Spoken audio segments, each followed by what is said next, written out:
Si vous entendez des bruits de talons et tout, c'est ma maman qui marche à côté. Et vu que mon mur c'est genre une feuille de papier, bah c'est comme s'il était avec nous quoi. Aujourd'hui c'est pas une vidéo très facile à faire dans le sens où elle est très compliquée à expliquer, elle va être assez longue, riche en détails, avec beaucoup de contexte. Dans cette vidéo je vais un peu plus me livrer à vous. Vous allez pas mal découvrir ce qui se passe dans ma vie à côté de YouTube. YouTube c'est quelque chose de formidable, c'est juste ma passion, c'est ce que je fais depuis des années, c'est ce qui me permet de m'épanouir. Ça m'a tellement apporté, enfin je pense que j'aurais pas cette mentalité si j'avais pas YouTube. Mais nous les youtubeurs, même si on aime beaucoup YouTube, on aime beaucoup notre communauté, il y a quand même des gros moins. Et parmi les gros moins, il y a des gens qui nous veulent beaucoup de mal parce qu'on est une figure publique, parce qu'on ne fait pas la même chose que tout le monde, parce qu'on décide de s'exposer, que être youtubeur c'est pas quelque chose de très commun, dans le sens où tout le monde a une chaîne YouTube pour commenter et tout, mais c'est pas très commun qu'on fasse des vidéos et qu'on s'affiche autant. Et j'en ai subi les conséquences et j'ai failli être virée de mon lycée parce que j'étais youtubeuse. Tout ce que je vais vous dire ça va être tellement choquant que j'ai même pas les mots encore pour m'exprimer. Mais en gros j'ai été accusée de harcèlement. Des gens de ma classe m'ont accusée de les harceler, que ce soit dans le lycée ou sur internet. Donc c'est remonté aux oreilles de la direction et la direction, la CPE m'a convoquée ainsi que le directeur principal, enfin proviseur ou je sais pas trop comment on l'appelle, pour me dire clairement le harcèlement c'est quelque chose de très grave, tu vas pas t'en tirer comme ça ma cocotte. Pour bien mettre les choses au clair, je n'ai harcelé personne et c'était un gros coup monté dès le début et je vais vous expliquer en fait comment ça s'est passé, comment on a pu en arriver à là, qui m'a fait ça, pourquoi, comment je m'en suis sortie, qu'est-ce que j'en ai tiré de cette leçon. Prenez vos popcorn, ce que vous avez sous la main parce que ça va être très long. Alors je vais contextualiser un petit peu. Donc je suis arrivée en seconde dans un lycée. Donc je suis arrivée dans une classe, on est beaucoup par classe, on est à peu près 35 élèves. Alors je ne sais pas pourquoi dans ce lycée, dans les filières générales, il y avait très peu de filles. En seconde on était 7 filles, en première il y avait 3 filles et en terminale il y en avait 4. Donc ça aussi c'est important pour la suite de l'histoire. Donc en seconde je suis arrivée, je me suis un peu bien entendue avec tout le monde en fait, et particulièrement avec une fille, et retenez bien cette fille parce qu'elle est vraiment très importante de l'histoire. Et on est devenus rapidement très proches vu qu'il y avait pas beaucoup de filles, on était souvent ensemble. Voilà, ça se passait plutôt bien. Dans la classe c'était vraiment très différent. Il y avait vraiment les super bons élèves, genre qui étaient là, qui faisaient pas soirée, qui faisaient que réviser machin. Il y avait les autres élèves un peu plus, on profite de la vie et tout. Et ces gens-là qui voulaient faire S et tout, ils étaient assez réservés. En seconde je me rappelle, on n'entendait pas trop parler d'eux, c'était un peu, ils essaient de rester dans leur coin. Et l'autre groupe un peu plus fun on va dire, eux c'était vraiment ceux qui mettaient l'ambiance de la classe. Arrive la première, donc là ces gens qui voulaient vraiment pas aller en S, ils se sont réorientés, il y en a qui ont changé de lycée etc. Et l'autre groupe a commencé à un peu plus s'affirmer, maintenant qu'il y avait plus ces gros caractères et tout dans la classe. Et en première ils ont commencé, donc ces gens là, à beaucoup moins traîner avec leurs amis de l'extérieur, ils étaient vraiment tout le temps en groupe dans la classe. Du coup vu qu'ils s'affirmaient beaucoup plus qu'en seconde, je commençais à vraiment connaître leur point de vue et leur façon de penser, et je me suis dit waouh, il y a un truc qui va pas là, genre moi je ne peux pas rester avec ces gens quoi, genre c'est pas...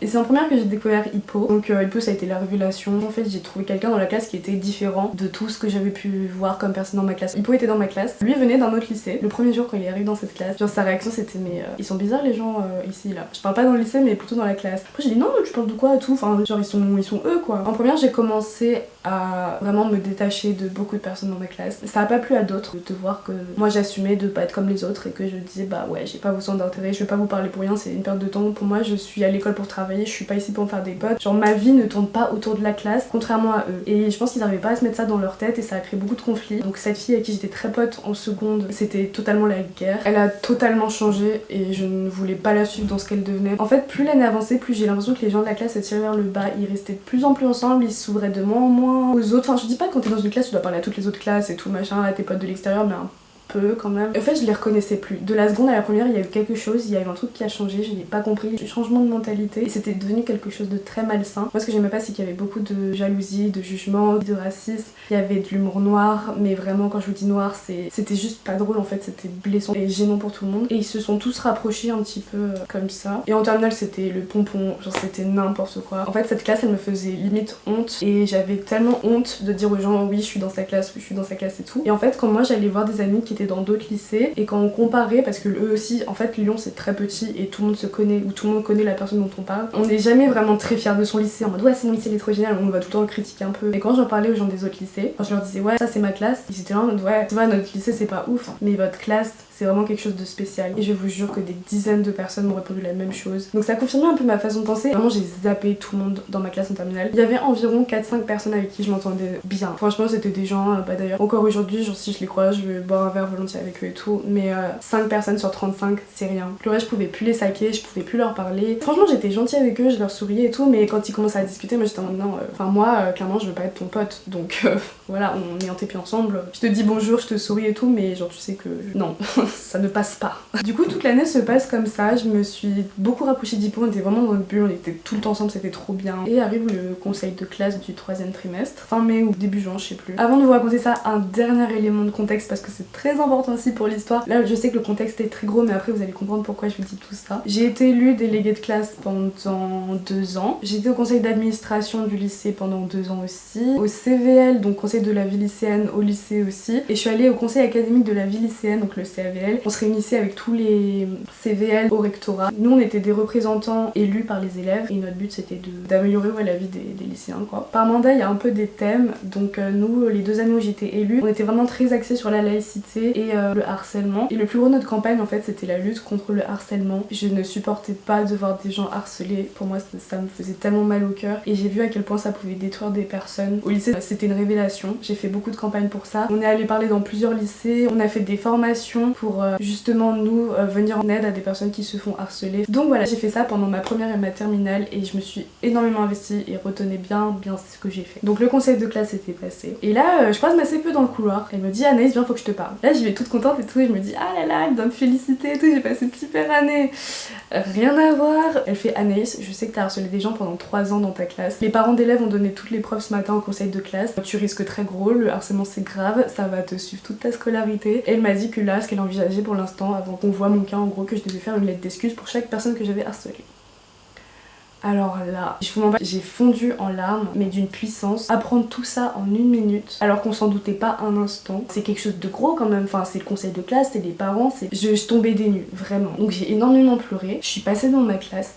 Personne dit un mot, tout le monde baisse les yeux. Donc je trouve ça très bizarre déjà que tout le monde évite mon regard alors que je suis en pleurs et je me dis qui a fait quoi, j'étais vraiment perdue. Donc je sors et là il y a un ami qui était dans ma classe et avec qui je m'entendais très bien qui vient avec moi en bas, il y a Hippo qui nous rejoint. Et là donc ce pote il me dit mais c'est sûr c'est les gens de la classe déjà, mais tu peux aller voir sur la conversation de classe, ça se trouve ils en ont déjà parlé. Et là je me dis la conversation de classe. C'est une conversation qui existe depuis la seconde et en gros si vous voulez ma classe n'a jamais vraiment changé depuis de la seconde à la terminale. Du coup la convo on avait juste enlevé 3 personnes, rajouté bref. Alors moi ils avaient pris la peine de me bloquer depuis la première, depuis le moment où je leur ai dit non moi je ne fonctionne pas avec votre cerveau, le mien et le vôtre ne se connectent pas. Donc ils ont fait ok on te bloque. Mais ils avaient laissé Hippo et cet ami. Les gens avec qui j'étais proche dans la classe, c'est pas des gens qui avaient de l'intérêt pour ces personnes vraiment. Genre ils s'en foutaient un peu, genre la convo de la classe vraiment, mais on n'allait jamais su parce que enfin on s'en foutait clairement, ils racontaient leur vie, ça ne servait à rien, il y avait même pas de devoir dessus. Et je ne savais plus ce qu'il y avait dans cette convo depuis le début de la première. Donc je vais voir les derniers messages et là je tombe des nues encore une deuxième fois, c'était le gros choc qui t'en... J'ai encore les captures, je vous les montrerai après, c'était incroyable. J'ai remonté, mais j'ai passé au moins 1 heure dehors à remonter la conversation et depuis le mois de mars, j'ai appris qu'un certain groupe d'élèves avait préparé un coup monté contre moi. Donc là, je repère un peu les personnes, etc. J'ai repéré un groupe de 5 personnes majeures qui ont vraiment prémédité ça et il y a eu 21 autres personnes qui les ont suivis en gros dans leur plan. Et du coup, j'ai commencé à comprendre et je suis allée du coup à la sortie du cours et j'ai dit à un mec de ma classe, enfin lui c'est un peu un mec qui s'en bat les couilles mais c'est un peu... il était pote avec ces gens. Du coup, je lui dis il se passe quoi en fait? Il a dit bon, la semaine dernière on a eu les feuilles pour préparer le conseil de classe et dans la remarque autre, ce groupe de 5 personnes nous a tous demandé, en nous suppliant limite, de mettre Anaïs nous harcèle depuis 2 ans. Au total il y a eu 20 personnes qui ont écrit sur leurs feuilles et je me suis dit mais ils sont tellement cons. Comment? What in the heck? How? Comment une seule personne va pouvoir harceler 24 personnes 3 ans d'affilée sans que personne ne s'en soit douté? Impossible. Et je veux dire, dans ma classe, hell no. Hell fucking no. Et justement dans le bureau le matin même, la CPE m'avait dit mais Anaïs on comprend pas, t'as lutté contre le harcèlement et tout mais t'es la première à le faire. Genre en fait je l'ai tellement mal pris de sa part parce que cette CPE en question, moi c'est une femme que j'adore et c'est elle qui m'a poussée à faire le CAVL. Le fait qu'elle puisse me remettre autant en question et qu'à aucun moment elle se soit posé la question mais en fait numériquement parlant ça ne matche pas. Donc après j'ai mené mon enquête dans la classe parce qu'il y en a beaucoup qui ont parlé et donc j'ai appris qu'ils avaient imprimé des photos de moi qui les harcelais dans mes stories ou je sais pas quoi ils avaient fait des Photoshop aussi, je me rappelle qu'ils avaient imprimé et donné à leurs parents et les parents les avaient donnés aux professeurs. Et il y a une vidéo que j'ai postée sur YouTube, une vidéo d'orientation, donc rien à voir. Je sais pas si vous vous rappelez de cette vidéo, j'étais avec Hamza et on présentait en fait la filière SSVT et STI2D. Et dans cette vidéo, je crois que c'était à la 13e minute, on parlait de l'ambiance de classe. Je l'avais fait en fin de première, je crois. Genre je m'en foutais de ma classe, mais genre je les détestais pas, t'as vu. Et j'avais dit, ma classe je les aime bien, mais genre c'est tous des geeks. Je vais vous passer le passage si j'ai encore la vidéo. Genre pour moi ça me semblait logique et pas méchant. En fait, les geeks c'est ce qu'ils sont. Genre ils dorment pas de la nuit pour jouer à LoL, ils parlent tout le temps de programmes sur leur calculatrice, mais quand je me dis tout le temps, c'est limite leur téléphone c'est leur calculatrice. On a tous une définition de geek forcément, mais pour moi c'était vraiment le cliché du geek. Du coup j'ai dit j'ai des classes de geeks. Et justement ils ont fait exprès de pas montrer la vidéo. Ils ont dit à leurs parents ouais nous insultaient dans ces vidéos, j'endors pas la nuit et tout. Oh, attends.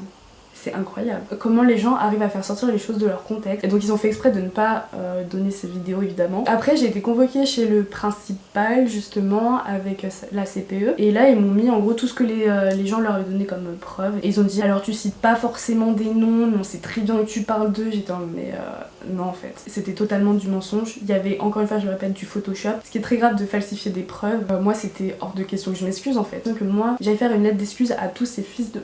Donc ma CPE me dit oui on va forcément le noter dans ton dossier, écoute c'est du harcèlement, en plus c'est du harcèlement en ligne, tu sais à quel point les gens ils sont sensibles et tout, ça peut aller très très loin. Moi c'était hors de question que ça reste sur mon dossier. Donc là j'étais tellement en colère. Et en fait les gens de la classe ont été tellement stupides, en fait ils se sont rendus compte que j'allais aller sur la convo de la classe forcément. Du coup ils ont bloqué Hippo, mais ils ont pas bloqué mon pote. Du coup j'ai continué à pouvoir voir la convo de la classe, mais ils avaient pas tilté sur le coup. Et heureusement qu'ils étaient pas intelligents parce que sinon j'aurais jamais eu cette preuve. Et j'ai pris tous les screens, j'ai pris tout ce qui me concernait. Et en plus de ça, ils étaient très violents envers les professeurs du lycée, envers le principal, la CPE. Le matin ils pleurent devant la CPE, le soir ils disent ouais je vais lui mettre une balayette, mais c'était vraiment dans l'abus, c'était dans l'irrespect total, tout ce qu'ils savaient faire de mieux. Le jour suivant, parce qu'il faut savoir que c'était pendant mes révisions du bac, moi j'avais pas que ça à faire de base, et ces fils de... depuis mars jusqu'à juin, tous les soirs, de 20h à je sais pas quelle heure du matin, ils révisaient pas, ils étaient sur la convo de la classe en mode j'ai un plan et tout machin, on va lui faire ça, on va lui faire ça. J'arrive pas à me rendre compte. Moi ce qui me choquait, et j'avais pas la réponse à cette question, c'est pourquoi vous mettez autant d'intérêt en moi qui m'en fous de vous depuis des années en fait. Je vous ai laissé bien derrière moi, enfin qu'est-ce qui s'est passé? Donc je donne ces éléments de preuve à la direction et là ils sont choqués. Ils sont en mode ah ouais.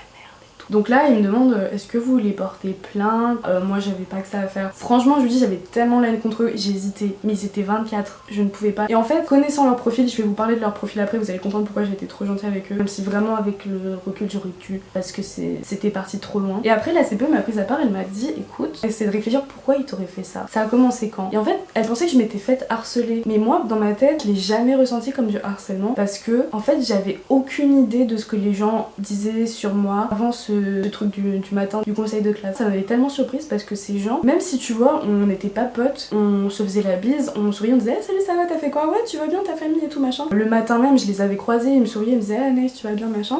Aucun moment j'aurais pu m'en douter. Faire penser qu'en fait tout ça se préparait dans mon dos, et vu que je me détachais beaucoup de ma classe et que je passais jamais de temps avec eux, franchement j'en avais aucune idée. Et donc là je lui ai dit écoutez madame, vous savez ce groupe de 5 là, au début j'étais vachement amie avec certains d'entre eux en seconde et je me suis beaucoup confiée à eux en première aussi, et en première je commençais à gagner de l'argent sur YouTube. Donc c'était des petites sommes, hein. C'était les tout débuts de la monétisation, j'étais en ouais c'était vraiment pas des grosses sommes. On me dit mais t'as vraiment pas eu de remarques sur ta chaîne YouTube? Et là je me dis oui c'est vrai que en fait plus on avançait dans l'année, on me disait ah t'es sur Akinator, ah tu commences à être connu, ah tu t'as gagné de l'argent, ah tu es sur ça des vêtements, ah tu t'es acheté un nouvel iPhone. Et c'est tout le temps les mêmes gens qui me posaient les questions. Et ils me disaient mais tu gagnes de plus en plus de sous. Ils m'espionnaient tout le temps, ils regardaient tout le temps ce que je m'achetais, ils étaient là ah elle a de plus en plus d'argent et tout machin. Quand j'y pense, en fait le moment où j'ai commencé à gagner de l'argent sur YouTube, c'est ça qui a fait le déclic dans la tête de certains, et c'est le même moment où ils ont commencé à changer de comportement. Mais c'est vrai que c'est des personnes à qui j'ai beaucoup parlé de ma chaîne YouTube. Et quand j'ai lu les messages, ça m'a confirmé ce que je pensais. Ils ont fait ça pour de l'argent. Et en fait là j'ai eu un moment encore une fois de désillusion. Je me suis dit mais comment l'homme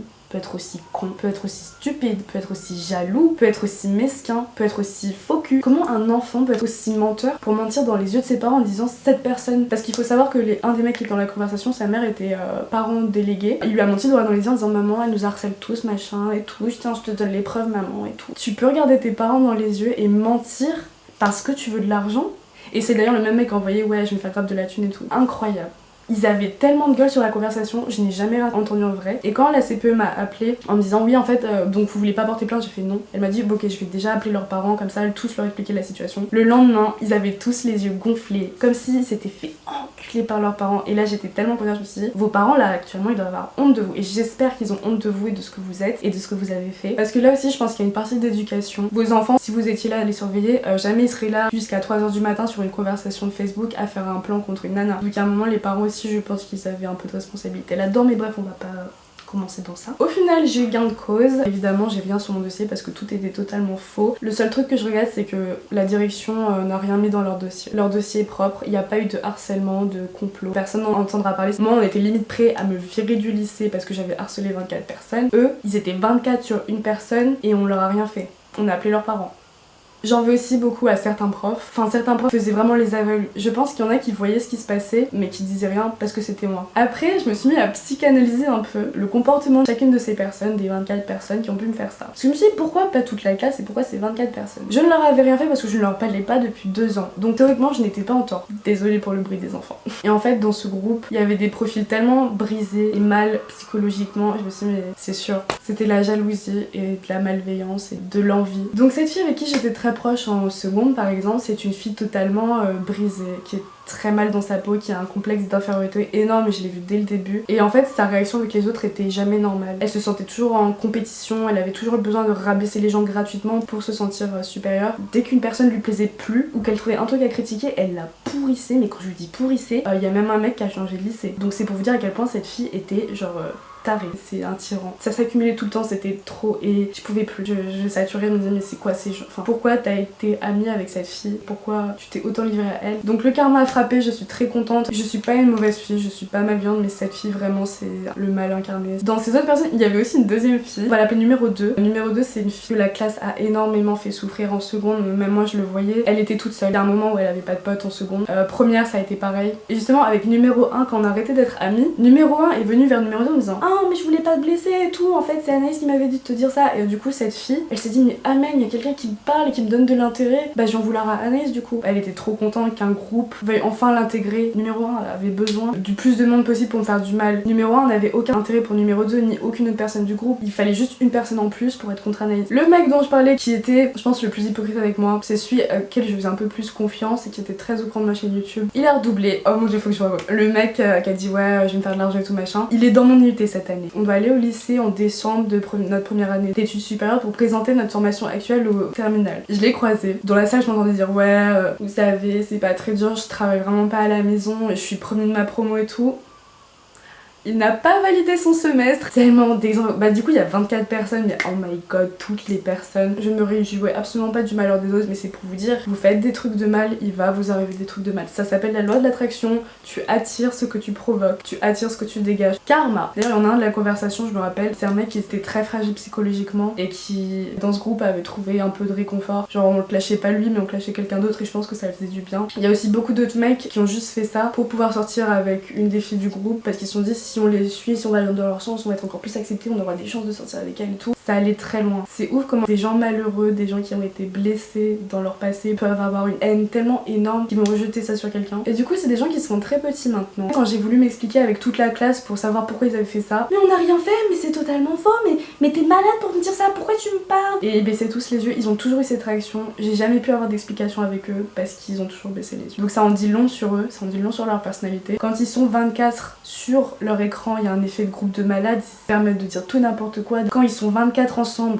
il y a personne, mais quand ils sont tout seuls, je peux vous dire qu'ils sont comme ça quand je suis devant eux. Et c'est incroyable. Et en fait là j'ai compris. En fait c'est simple, et même j'ai eu la confirmation par des gens du groupe qui ont fini par parler parce que quelques mois après, en fait il y a toujours quelqu'un qui finit par parler dans ce groupe. J'ai eu la confirmation que c'était parce que j'étais youtubeuse, parce que j'avais des bonnes notes en S. J'avais été élue par les gens de mon lycée. Ah oui, autre fun fact, fille numéro 1 s'était présentée, elle avait eu une voix. Je me suis présentée, j'ai été élue. C'est juste pour vous dire à quel point en fait je n'étais pas folle. Les gens du lycée se rendaient compte à quel point ma classe était folle, c'était une maison de fou. Les autres personnes s'en rendaient compte, j'étais pas la seule dans tout ça, tu vois. J'avais un copain, j'avais des amis à l'extérieur, chose qu'ils n'avaient plus, je faisais des sorties, j'arrivais à m'amuser, j'étais plus mature qu'eux, j'avais beaucoup de recul et j'avais le temps d'être youtubeuse et de gagner de l'argent, chose qu'ils ne faisaient pas. Et du coup je vous dis, j'ai eu la confirmation de cette personne qui m'a dit Anaïs, tout ça, ça provoque énormément de jalousie. J'aime pas me vanter en plus, un profil comme toi, on n'en voit pas tous les jours. Et c'est vrai qu'en S, c'est un peu cliché, mais les gens sont un peu plus fermés d'esprit que par exemple en L ou dans des films comme ça, où on se dit être youtubeur c'est dur. Les autres ont du mal à accepter que tu gagnes autant d'argent parce que soi-disant tu fais rien, les autres peuvent pas se mettre à ta place. Et le fait que tu sois jolie, que tu réussisses en cours, que tu fasses tout ça en plus, ça a attisé énormément de jalousie. Ça m'a rendu triste pour eux de me dire à quel point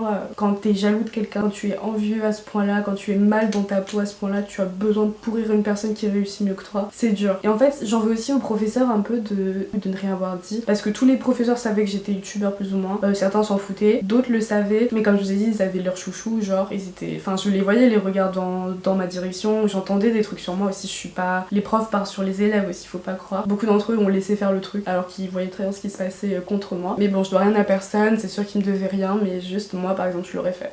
Je trouve ça inadmissible que des élèves se prennent pour je ne sais pas qui. Franchement, ce serait vous mentir que de vous dire que cette expérience, ça me met passé au-dessus de la tête. Je n'arrive plus à faire confiance aux gens. Même une personne que tu vas penser comme étant ton amie, comme étant bienveillante sur le moment, qui dit que 2 ans plus tard, elle va pas faire tout pour te détruire. Ouais, ça m'a blessée. En fait, je pense que ça aurait été genre une personne, 2 personnes, et franchement, on se serait battu les couilles. 5 personnes, ça fait beaucoup, mais je sais pas si vous vous rendez compte, 24 personnes aussi malveillantes qui vous veulent autant de main, c'est ultra flippant. Mais je les remercie quand même parce que c'est vrai que c'est une bonne leçon de vie. Dans la vie, faut... D'ailleurs, vous avez leur cas, faut pas vous dire je vais me fondre dans la masse, je vais être dans un groupe, je vais être bien intégrée, ça va se passer pour le mieux pour moi. Non, plus on est entouré, plus il y a d'emmerdes et plus on garde son cercle réduit, plus on est heureux. C'est important aussi, je pense que j'ai bien fait de m'assumer, d'assumer ma personnalité, de dire oui, je suis youtubeuse, je vous emmerde si ça vous plaît pas, et de rester avec les gens qui savaient m'accepter comme j'étais. Et je suis pas parano. En fait, cette conversation de classe a continué à exister après la terminale, et ces gens de la conversation continuaient à commenter chacune de mes stories. Ça aussi, c'est un truc que je vous ai pas dit. Tous les soirs, ils prenaient en capture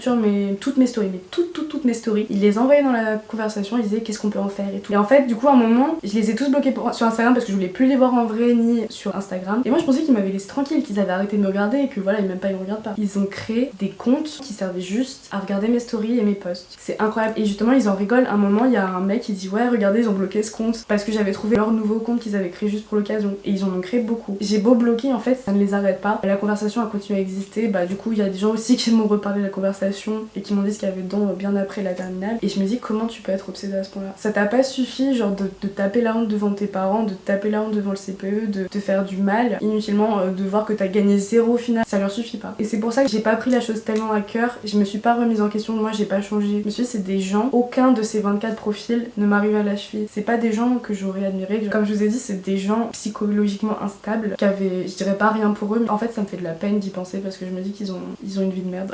Du coup voilà, morale de l'histoire, si on peut résumer cette longue vidéo, et j'en suis désolée, ne vous fiez pas trop vite aux gens. Je vous dis pas de faire confiance à personne et tout, mais méfiez-vous des gens. Ne cherchez pas à vous faire ami avec toute la classe, ça vous servira à rien, ça va vous faire que des soucis. Et surtout ne vous laissez pas faire. Quand je pense à cette histoire, je me dis waouh, c'est ouf, genre j'ai un truc de malade à raconter, mais de l'autre côté quand je montre les screens aux gens, en fait on s'est tapé tellement de barres parce que je me dis mais ces gens ils vivent dans quel monde? J'espère qu'ils trouveront la paix en eux-mêmes, qu'ils se soigneront mentalement pour ceux qui en ont besoin. Des gens qui ont des maladies mentales, psychologiques, il y en a énormément, il y en a beaucoup plus que ce qu'on croit. Vraiment méfiez-vous des gens. Du coup voilà, je suis vraiment désolée, c'était pas du tout une vidéo pour me faire passer pour une victime, c'était juste pour vous expliquer ce qui peut se passer dans les coulisses de YouTube, dans la vie d'un youtubeur. Moi le truc c'est qu'en fait je me suis rendu compte que je gagnais rien et que les gens étaient quand même prêts à faire ça pour rien. Mais imaginez les gens genre Cyprien, Sananas, des gens comme ça qui gagnent trop bien leur vie grâce à YouTube, mais ça doit être tellement horrible. Non bref, je vous fais de très gros bisous, j'espère ne pas trop avoir raconté ma vie et dites-moi ce que vous pensez de cette histoire dans les commentaires. Et voilà, je vous fais de très gros bisous et je vous dis à la prochaine vidéo.